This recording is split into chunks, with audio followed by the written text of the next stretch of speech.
जी नमस्कार। अभी हम आपको जो आपके भारतीय संविधान के 5वें नंबर वीडियो बना रहे हैं और हमारे बहुत से यहाँ बीपीएससी और दरोगा के अभ्यर्थी बैठे हुए हैं, उन लोगों को भी बता रहे हैं और साथ में एक रिकॉर्डिंग भी कर रहे हैं जिसको यूट्यूब पर डालेंगे। और आपको अगर अच्छा लगता है कि हाँ भाई इनको मोटिवेट करना चाहिए तो शेयर भी करो यार, फ्री का नॉलेज है।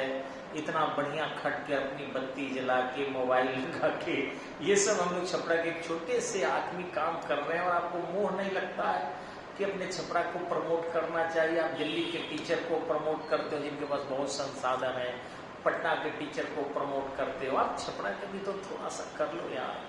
हाँ चलिए, तो मैं थोड़ा बताने विषय पढ़ाऊंगा आपको। तो विषय हम लोगों की है आज की नेशनल पॉलिटिकल पार्टी या स्टेट पॉलिटिकल पार्टी क्या होती है। तो पहले ध्यान रखेंगे 4 प्रकार के लोग भारत में चुनाव लड़ते हैं। एक है राष्ट्रीय राजनीतिक दल के लोग, दूसरे हैं राज्य स्तरीय राजनीतिक दल के लोग, तीसरा है पंजीकृत राजनीतिक दल के लोग और चौथा है निर्दलीय दल के लोग, यानी कोई दल नहीं होता। ऐसा नहीं कि निर्दलीय जो है भारत में राष्ट्रपति नहीं बना है। बीबी गिरी जो थे वो निर्दलीय उम्मीदवार थे और भारत के राष्ट्रपति भी बने। अभी देखे होंगे छपरा में एमएलसी का चुनाव हुआ था और सचिदानंद राय 2800 से भी ज्यादा वोट लिए। टोटल 53 से कुछ वोट पड़ा था और सभी सदस्य जितने मिलकर वोट लाए थे उससे ज्यादा वोट निर्दलीय उम्मीदवार सचिदानंद राय को आया। तो अंदाजा लगा सकते हैं आप कि कितना ज्यादा निर्दलीय को महत्व समाज देता है, जनता देती है और देना चाहिए। तो मैं बता रहा था भाई आपको कि एनपीपी क्या है, नेशनल पॉलिटिकल पार्टी का दर्जा या स्टेट पॉलिटिकल एसपीपी का दर्जा चुनाव आयोग देता है। तो ध्यान रखेंगे एनपीपी के दर्जा के लिए जरूरी है कि कोई भी राजनीतिक दल कम से कम 4 राज्य में या उससे अधिक कुल पड़े हुए वैध मत का, कुल जो वोट पड़ता है उसका 6% वोट प्राप्त किया हो और साथ ही साथ वह कम से कम 4 सांसद के उम्मीदवार उस पार्टी के विजयी हुए हैं। फिर से सुनेंगे कि कम से कम 4 राज्य में 6% वोट प्राप्त किया हो, प्लस 4 गो उसके सांसद भी कहीं से चुने गए हो, किसी एक राज्य से या 2 राज्य मिलाकर या 4 राज्य भी मिलाकर 4 सांसद होंगे, उसको एनपीपी का दर्जा दे दिया जाएगा। यानी 4 सांसद कहीं से चाहिए, एक ही राज्य से 4 सांसद कोई बात नहीं है, और 4 राज्यों में 6% वोट प्राप्त करना चाहिए, एनपीपी का दर्जा मिल गया।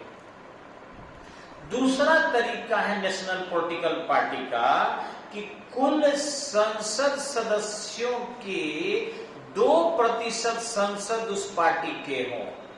तो 2% यानी 543 का 2% यानी 5.43 into 2 is equal to about 11। आदमी तो आधा उधा होता नहीं, यानी 11 को यदि किसी भी राजनीतिक दल का सांसद चुना जाता है, चाहे वो बिहार से चुनाए, यूपी से, कहीं एक राज्य से भी चुना जाए, उसको भी हम राष्ट्रीय राजनीतिक दल का दर्जा चुनाव आयोग के द्वारा मिलते देखे हैं, दे देता है। तो ये ढंग से ये 2 क्राइटेरिया हुआ, या तो 11 को संसद होना चाहिए या 4 राज्य में 6% वोट और 4 गो सांसद चाहिए, हो जाएगा वो एनपीपी का दर्जा। और ध्यान रखेंगे अभी एनपीपी के दर्जा वाले कुल राजनीतिक दलों की संख्या 8 है। जो नेशनल पॉलिटिकल पार्टी के दर्जा वाले दल है उनकी संख्या 8 है, ये ध्यान रखिएगा। अब रही बात जो राज्य स्तरीय पार्टी है उनका क्या क्राइटेरिया है। तो राज्य स्तर के पार्टी के लिए भी दर्जा आपको देता है चुनाव आयोग, और इसमें जरूरी है कि वे कम से कम राज्य में कुल पड़े हुए वैध मत का, कुल पड़े हुए वैध मत का 6% वोट प्राप्त करें अपने राज्य में, और 2 विधायक उनके जरूर होना चाहिए। 2 विधायक हो जाएंगे चुने हुए, और 6% उनके चुनाव में किसी एक राज्य में यदि आ गया है वोट, तो वो राज्य स्तरीय पार्टी का दर्जा प्राप्त कर जाएंगे। अब रहा रजिस्टर्ड पार्टी, तो कोई भी राजनीतिक दल जब बनाता है तो उसका पंजीकरण करवाता है, लेकिन 6 साल के अंदर उस पंजीकृत पार्टी को अपना अभ्यास करके राज्य स्तरीय पार्टी अगर बन गई तो चुनाव आयोग बहुत सारे सुविधाएं उनको देता है, या राष्ट्रीय पार्टी अगर हो गई तो चुनाव आयोग बहुत ज्यादा उनको सुविधाएं देता है। तो स्टेट लेवल पार्टी की संख्या लगभग 45 गो है भारत में, यानी राज्य स्तरीय पार्टी 45 है और राष्ट्रीय स्तर की पार्टी की संख्या 8 है, ये ध्यान रखेंगे। और इस तरीके से हमारे यहाँ भारत में लोकतांत्रिक प्रक्रिया की स्थापना किया गया है। अब रहा आपको चुनाव आयोग, तो भारतीय संविधान के अनुच्छेद 324 से 329 तक चुनाव आयोग का वर्णन करता है। चुनाव आयोग पहले 1 सदस्यीय था, ये ध्यान रखिएगा, लेकिन जब भारत के प्रधानमंत्री चंद्रशेखर सिंह बने तो उन्होंने चुनाव आयोग को 3 सदस्यीय कर दिया। आप कहेंगे काहे किया? भारत के जो आजादी के बाद सबसे पहले आईएएस टॉपर थे आपको सुकुमार सेन, तो पहले चुनाव आयुक्त बनाए गए थे, केरल के रहने वाले थे सुकुमार सेन, और उन्होंने जो है भारत में बेहतरीन निर्वाचन पद्धति को लागू किया। लेकिन केरल के ही एक टीएन शेषन बने चुनाव आयुक्त, जिसको चंद्रशेखर सिंह प्रधानमंत्री थे उन्होंने बनाया था।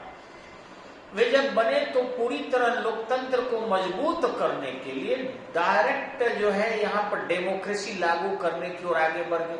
अब भारत जैसा जहाँ सतरंगी, यहाँ देखेंगे आपको कि कुछ pragmatic administration in Indian society में दिखाई पड़ता है। यहाँ जात पात भी है, क्षेत्रवाद भी है, भाषावाद भी है, पैसावाद भी है, जात ऊंच नीच भी है, बहुत सारी चीजें हैं।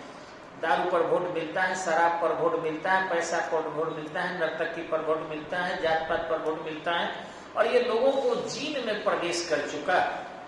क्योंकि चीन के एक थिंकर था रिक्स, उस रिक्स ने अपने विचारधारा में कहा था कि विश्व का सबसे ज्यादा प्रेगमेटिक एडमिनिस्ट्रेशन अवेलेबल है इन इंडिया में और अदर वर्ल्ड के डेवलपिंग कंट्री में। तो इस तरीके से जब सतरंगी शासन यहाँ पर है तो फिर आपको मोर जो एडमिनिस्ट्रेटिव पॉलिटिकल सिस्टम है वो इंडिया में इंप्लीमेंट करना पॉसिबल नहीं था। तो टीएन शेषन ने ऐसी कोशिश की और पूरा राजनीतिक दल चरमराने लगे। ऐसी स्थिति में चुनाव आयोग को 3 सदस्यीय बना दिया गया। टीएन शेषन ने अन्य 2 सदस्यों को बर्खास्त कर दिया। मामला सर्वोच्च न्यायालय गया। चंद्रशेखर सिंह इस कमजोर कड़ी को समझ रहे थे। उन्होंने भारतीय संविधान के आर्टिकल 123 के अंतर्गत महामहिम राष्ट्रपति के माध्यम से इसे राज्यादेश बनाकर निकलवा दिया। और जब राज्यादेश बन जाए तो न्यायपालिका क्या करेगी? कानून बनाने का अधिकार तो सरकार को है ना। तो इस तरीके से जो चुनाव आयोग है 3 सदस्यीय ही परमानेंट हो गया। अब एक मुख्य चुनाव आयुक्त और 2 अन्य चुनाव आयुक्त होंगे और कोई भी निर्णय बहुमत से लिया जाएगा। तो वैसी स्थिति में चुनाव आयोग को थोड़ा सा कंट्रोल किया गया, अर्थात एक बॉडी के हाथों में जो चुनाव आयोग हिलडुल रहा था उसको नियंत्रित किया गया। अब रहा कि शायद आपको पता होगा मुख्य चुनाव आयुक्त को वर्तमान में वेतन 2,50,000 है।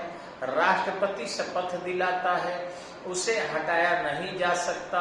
जब भी हटेगा तो सर्वोच्च न्यायालय के न्यायाधीश की तरह महाभियोग लगाकर ही हटाया जा सकता है। रही बात चुनाव आयोग के, मुख्य चुनाव आयुक्त का कार्यकाल 6 वर्ष अथवा 65 वर्ष दोनों में से जो पहले हो के अनुसार वह सेवानिवृत्त होता है। अब रही बात आपको कि 1998 में ईवीएम का सबसे पहले प्रयोग किया गया था मध्य प्रदेश, दिल्ली और राजस्थान में।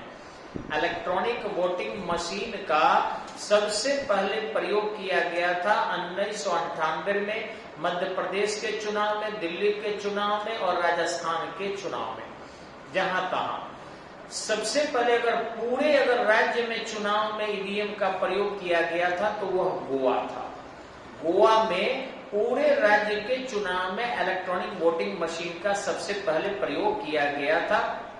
और ध्यान रखेंगे कि 16वीं लोकसभा 2014 में एक नोटा बटन का नकारात्मक वोटिंग का बटन भी डाला गया, जिसको कहा गया नन ऑफ द अबव, यानी ऊपर जितने उम्मीदवार है इसमें से कोई नहीं। ये नोटा बटन जो है ये साबित करता है कि लोकतंत्र ज्यादा मजबूत है। इस ढंग से नोटा बटन की व्यवस्था भी किया गया। लेकिन अभी ग्राम पंचायत चुनाव जो बिहार में हुए हैं उसमें नोटा बटन हटा दिया गया था, यानी ताकि जो है चुनाव को निश्चित ही संपन्न किया जा सके और ग्राम पंचायत व्यवस्था को मजबूत किया जा सके। भारत में मुख्य निर्वाचन आयुक्त जो पहले थे, मैंने कहा सुकुमार सेन थे, और शायद भारत के वर्तमान चुनाव आयुक्त है BS संपत, वही होना चाहिए मेरे हिसाब से। सॉरी सुशील चंद्रा है वर्तमान में आपको मुख्य निर्वाचन आयुक्त। और ध्यान रखेंगे कि 1947 से महिलाओं को वोट डालने का अधिकार प्रदान किया गया था, और 1935 में जो है सभी लोगों की कांग्रेस ने मांग किया था कि मताधिकार मिलना चाहिए। अभी जो है विश्व में सबसे ज्यादा मतदाताओं की संख्या भारत में है। 21 वर्ष से जैसे ही 18 वर्ष का किया गया वयस्क नागरिकता के अधिकार को या वोटिंग के अधिकार को, आपके 52वां संविधान संशोधन 1985 में, तो ध्यान रखेंगे अकस्मात बुम हो गया मतदाताओं की संख्या, और वर्तमान में लगभग 90-92 करोड़ इंडिया में वोटर्स है। यानी विश्व के कम से कम 10 देश को अगर जोड़ लिया जाए तब भी भारत में वोट करने वाले लोगों की संख्या ज्यादा हो जाएगी। इससे अंदाजा लगाया जा सकता है कि भारत में किस प्रकार से लोकतंत्र को स्थापित किया गया है। आगे थोड़ा सा संसदीय समिति के बारे में चर्चा करेंगे कि भारत में संसदीय समिति में आता है आपको प्राक्कलन समिति। इसके सदस्यों की संख्या 30 होती है, और ध्यान रखेंगे कि इनके सदस्यों का कार्यकाल 1 वर्ष का होता है। 30 सदस्य लोकसभा के होते हैं, यानी प्राक्कलन समिति के सभी सदस्य कहाँ के होते हैं? लोकसभा के, ध्यान रखना है। सरकारी उपक्रम समिति, कुल सदस्यों की संख्या 15 होती है।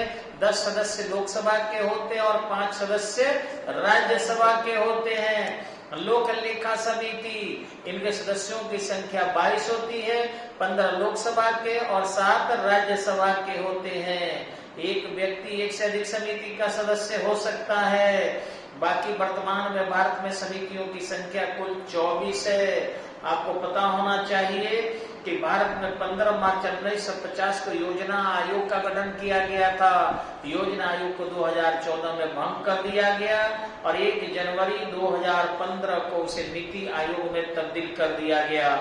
National institution for transforming India, इसे कहा गया आपको नीति आयोग। तो इस तरीके से ये लागू किया गया। NDC 6 अगस्त 1952 को बना था, जिसको नेशनल डेवलपमेंट काउंसिल कहते हैं।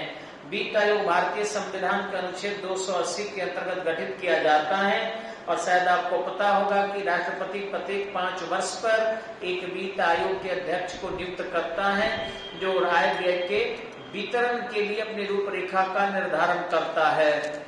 आपको लोकपाल जो है 23 मार्च 2019 को लोकपाल आयोग का गठन कर दिया गया, और पहले जस्टिस पिनाकी चंद्र घोष को लोकपाल का अध्यक्ष नियुक्त कर दिया गया। शायद प्रशासनिक अधिकरण 42वें संविधान संशोधन 1976 के अंतर्गत श्रीमती इंदिरा गांधी ने इसे स्थापित किया था, और आपको आश्चर्य होगा कि भारतीय संसद ने 1985 से इसे विनियमित कर दिया है, यानी रेगुलर कर दिया गया है। 1986 में उपभोक्ता फोरम की स्थापना किया गया था। 20 लाख से अधिक के अगर मुकदमे हो, कम के हो तो जिला उपभोक्ता फोरम में, 20 लाख से 1 करोड़ के हो तो आपके राज्य उपभोक्ता फोरम में, और 1 करोड़ से हो तो केंद्र में। हालांकि इसे बढ़ाकर 5 करोड़ कर दिया गया है।